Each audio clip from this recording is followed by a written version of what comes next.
Welcome to the Lords of Loud. We're four music fans from Australia who've turned our old email debates into this podcast. I'm Lord Ben, and if we were the Beatles, I'd obviously be the smart one, but modest too. With me as always, Lord Kev, the quiet one, because he can't clip on a mic.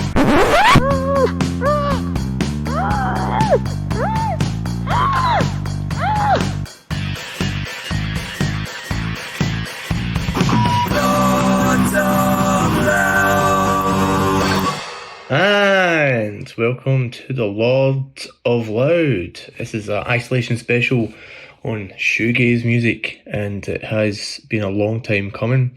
With me tonight, but also not with me tonight, is silent Lord Ben. Yes, he's here, but he isn't. He's overseeing me from a distance, but I feel like he's right here, being quiet. Because he's my sound engineer. He's going to sort out what I attempt to play you tonight. And what am I going to play you tonight? Well, first of all, as is traditional, on the regular Lords of Loud, the regular non-isolation Lords of Loud episodes, we have an album of the week. And I'm gonna suggest that my album of the week this week is Nevermind the Bollocks by a little band called the Sex Pistols from the United Kingdom, or the UK. I've been listening to this in the car, and it's a cracking little set of songs for your earlobes, and never more relevant than it was when it was recorded back in 19 Fruitcake. Great album, hilarious and acerbic and contradictory, and all of those things. And not all the accusations that can be levelled at it are true, but one thing is equally true, and that is it's a damn good listen even now, as I can testify. Almost want to roll down my windows as I head into work with EMI screaming out of the windows on my way down Sandgate Road there. And it's so accurate for what's going on right now. The COVID stuff, number one, and just the reaction to Overlord Power, number two.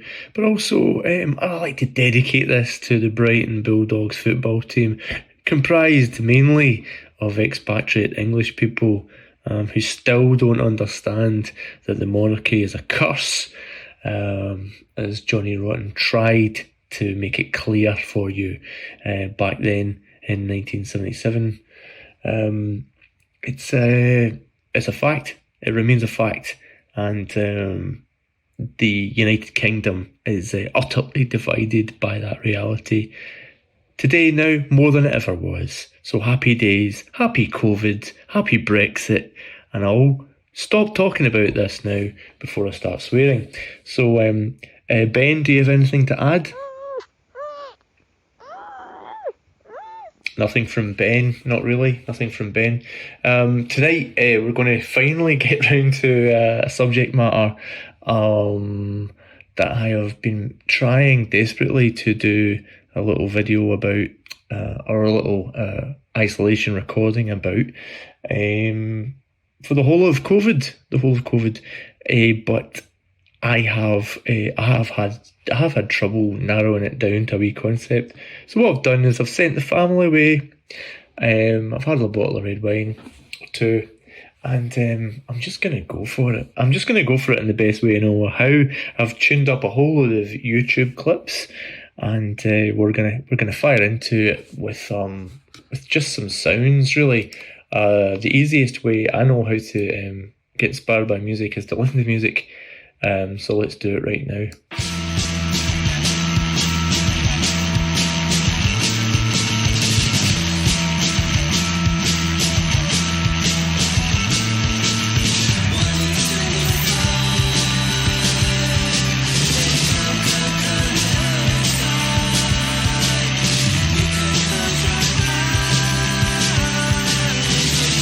Welcome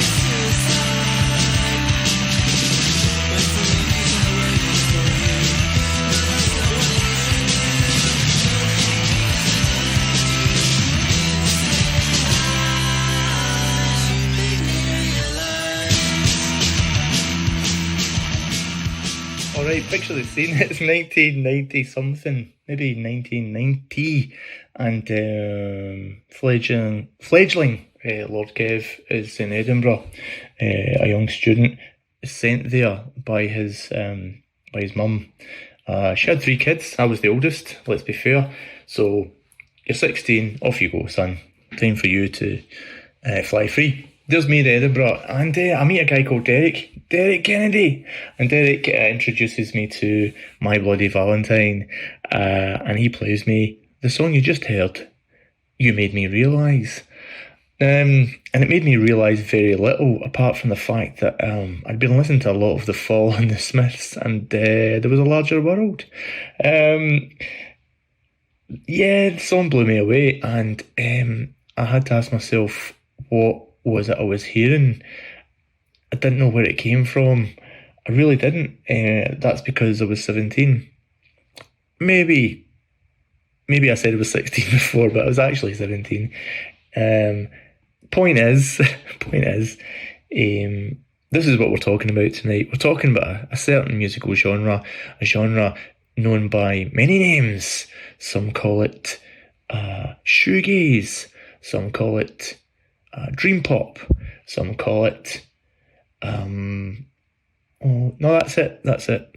There was one more name as a music geek in those years. I read the music papers, and before it was known as either of those things, the scene that celebrates itself was its nickname, because the bands that made this type of music, this shoegaze music, hung about. They supported each other, they went to each other's gigs, they shared band members. Like many small scenes, that's how it worked.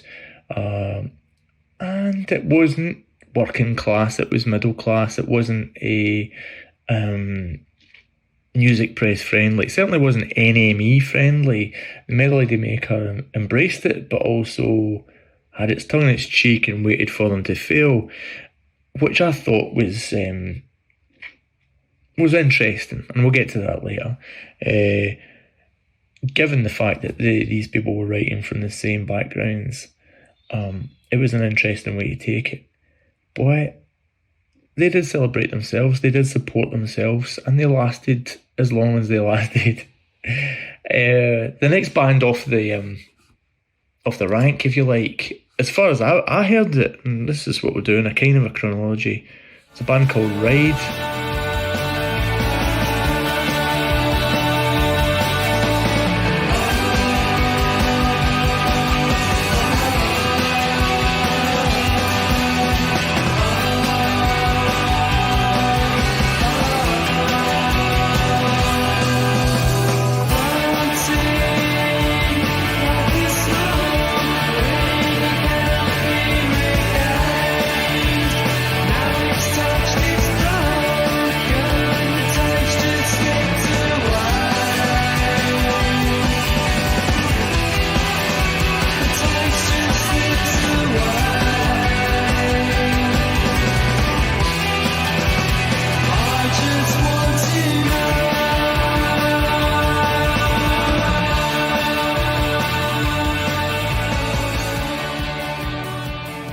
Well, I think what we're hearing there with Taste by Ride, among other things, has to be said, is definitely a 60s influence. We're hearing the Birds, we're hearing harmonies, and we're hearing just atmospheric vocals, and we're just hearing great guitar tunes.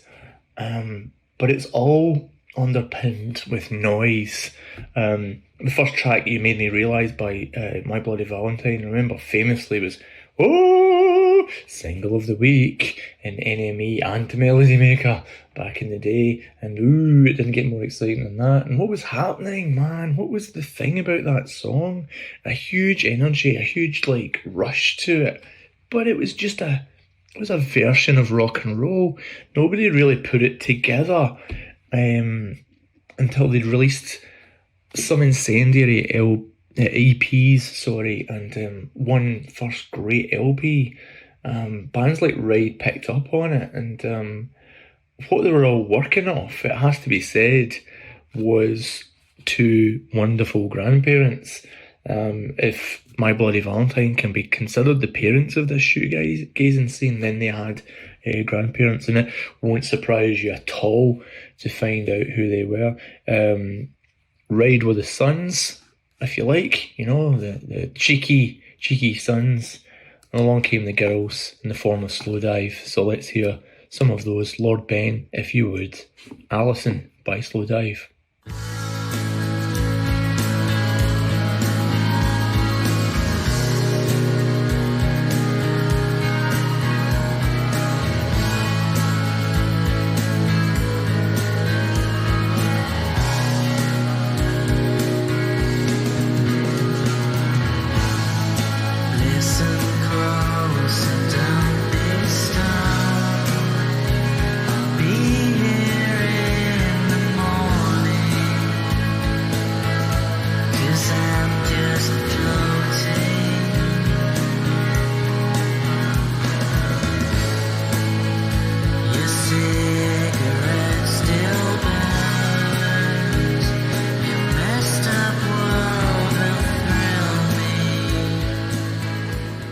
Well, I hope that gives you an idea of the mighty Slowdive.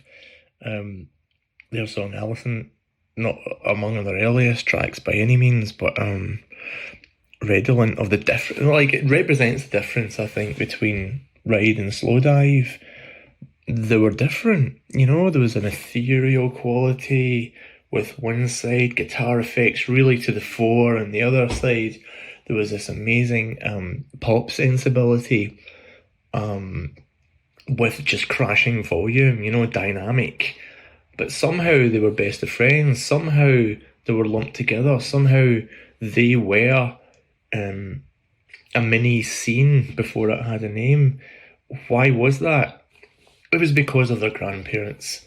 They shared the same grandparents. Their grandparents were, of course, the Jesus and Mary chain from Scotland, and also the Cocktail Twins from Scotland. So let's just hear exactly why that makes sense. Lord Ben, let's have some Never Understand, please.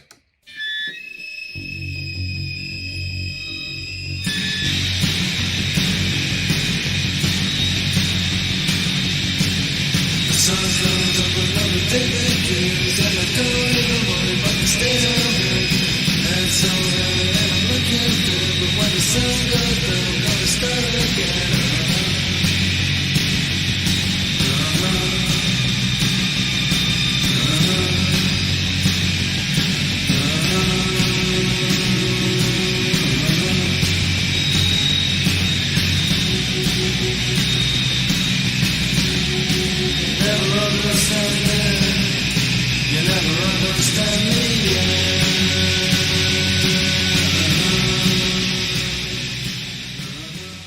Just a hint of feedback on that one. But let's be honest, there is a tune there. Underneath that, there's a solid gold pop tune. And a lot of people say Jesus and Mary chain, they're the Velvet Underground reincarnate, because of the feedback. I don't believe that. I think they're the Beach Boys. I think that what they did was take the genius of Brian Wilson for writing a pop tune and put it underneath a racket, a fun punk racket. Listen to those, melodies. They're having fun. They're making a great pop single. What about Grandma? Let's, Lord Ben, if you would, let's hear from Liz and Rob.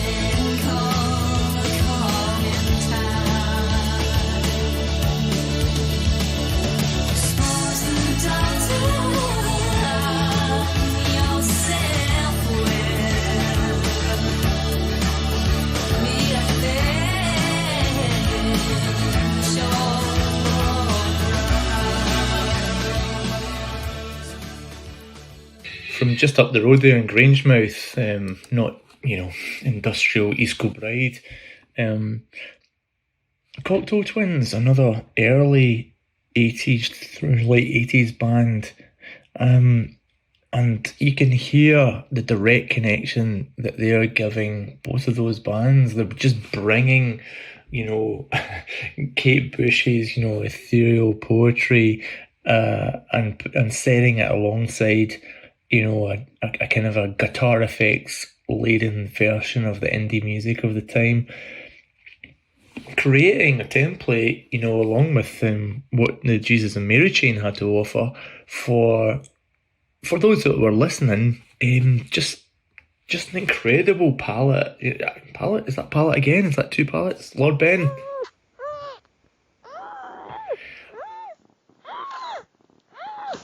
He reckons that's the second palette. I don't know, but we'll find out. We'll find out, no doubt. Just creating a niche, let's say, just driving a wedge into everything else that was going on and say, hang on, what about this? And a bunch of acts diving in and created this scene. I'm going to play you a few tonight, a few of my favourites. These guys are called Chapter House.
Okay.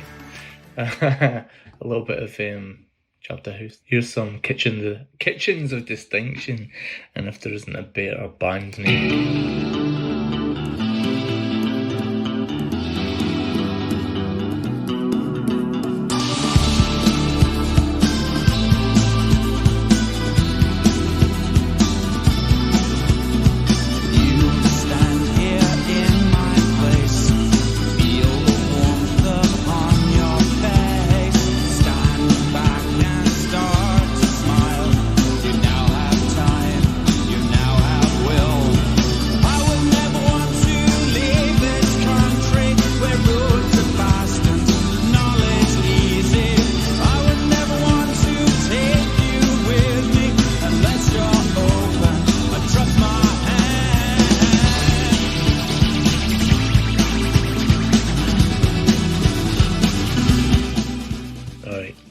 Love them.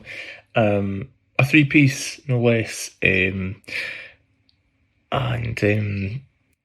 guitar effects put through by your man there, not singing, not playing the bass, surrounded the whole thing in an atmosphere. The wall of sound idea wasn't the block, horrifying idea that you might take from that phrase.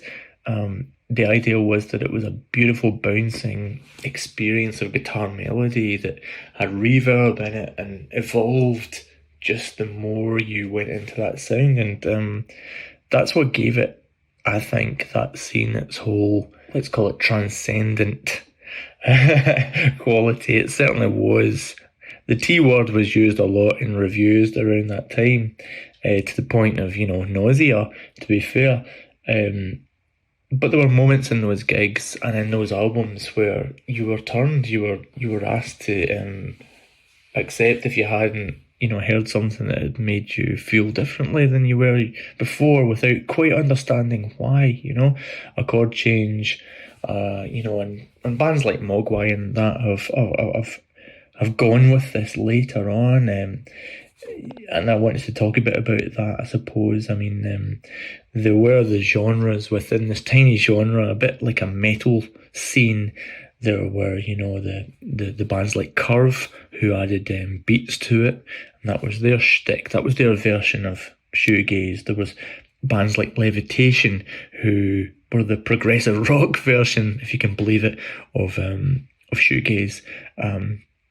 It was popular in the US. There was a band called Medicine who did a great thing with beats, but slightly different to Curves.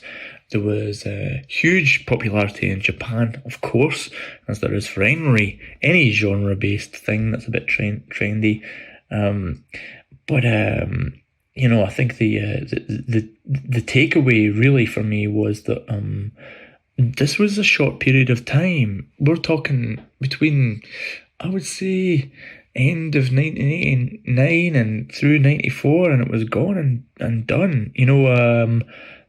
The tendrils flow on today. You have bands like War on Drugs, Deer Hunter, and another local like indie bands here in Brisbane even that just love that sound. It's an underground thing. It's it when you feel it. I would say as a music fan, I was delighted and lucky enough to have been there and to have part of the zeitgeist, wrapped it up and put it into my little locker, my heart really for forevermore. Going to play a couple more tracks. This is Levitation, purely for the benefit of the Lords of Loud, who love their progressive rock. This is Shoegaze progressive rock, Levitation with Nadine. And let me just say for you, for you critics of what would you call it, progressive rock, of which I am not a group. This is 1 minute and 23 seconds of shoegaze progressive rock, especially for you, my friends, in isolation.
I am hoping that that's the first full song that ever gets through in a Lord of Loud's episode.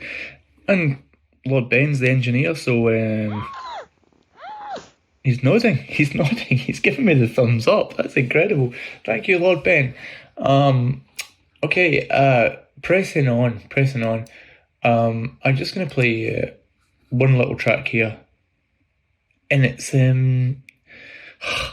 hard to do, okay? Because what it does is it shows you the tropes of the genre while betraying something I love. I actually love this song, but I hate to think what the rest of the album sounded like. So a band called the Charlottes came out and they had a song called Liar, which was a fantastic single, but you sensed the death knell was tolling with this particular track.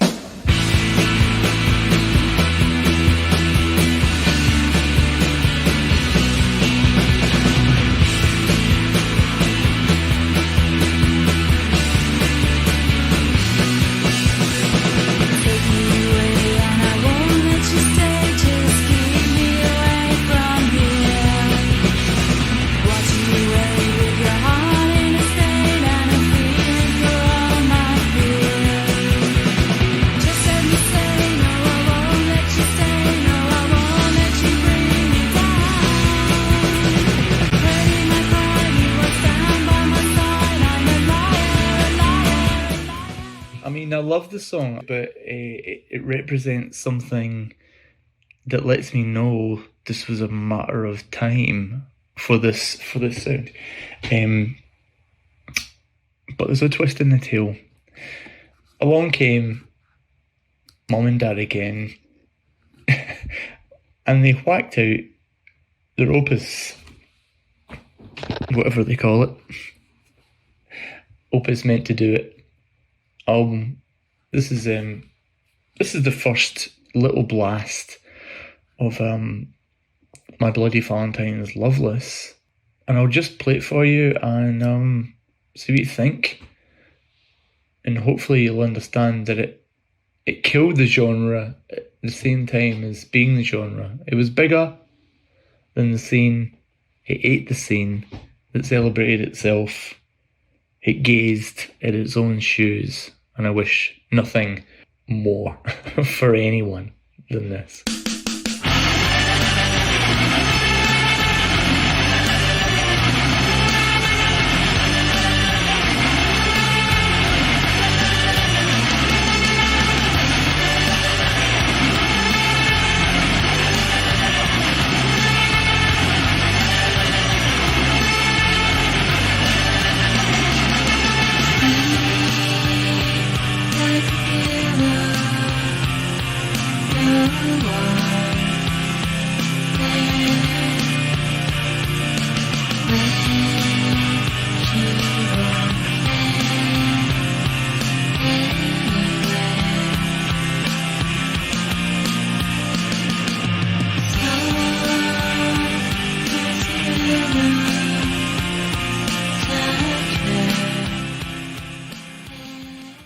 Alright, so there's a twist to the twist. And here's my theory, here's my contention. It is that the scene that celebrates itself, as called by snidey UK, well, let's just say it, English middle class reporters, wasn't a scene that celebrated itself. These people were acolytes of a band that could never be touched, that just soared through. They proved it. They came in at the start, they came in at the end, but all through they dropped incredible records, and it's really hard to think of a genre so uniquely defined by one band and one person. Well, for me, anyway. Maybe Lord Al can help me out there from the metal world. What I think is the funny parallel about this is that it did happen in a short period of time, and it did get structurally, deconstructed, if you like. I just want to play you this song. Or Ben, if you would.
I've had a hard time just distilling all of this and finally getting round to it. It's taken me a COVID crisis, and Ben being silent the whole way through it, and Alan not being in the room.